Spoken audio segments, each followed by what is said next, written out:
लक्ष्मण सोई गए राम के दुआरा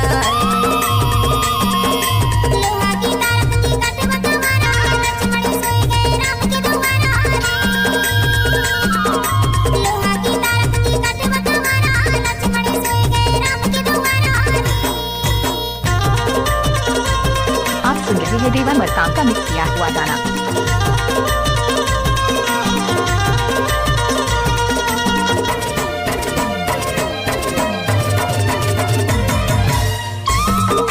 डीजे डीजे डीजे देवा बाबू, देवा बाबू।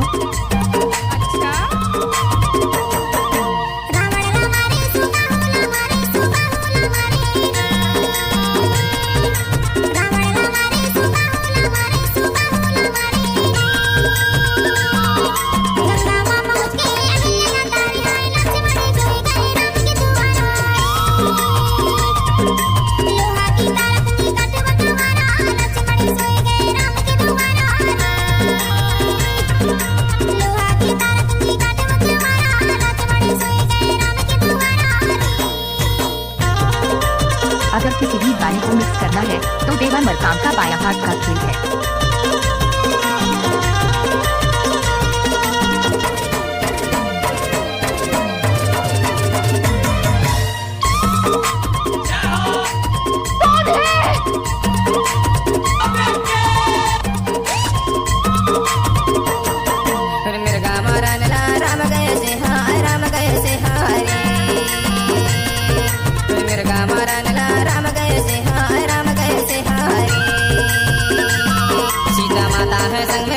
कहीं से हाय लक्ष्मण सोए गए राम के दुआरा रे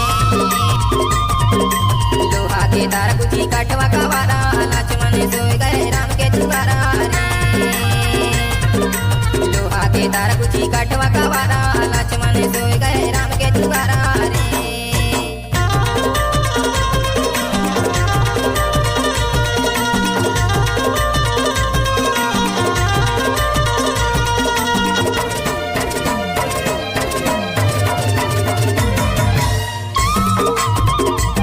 नए नए गाने सुनने के लिए हमारे YouTube चैनल को सब्सक्राइब करें और बेल आइकन को दबाएं।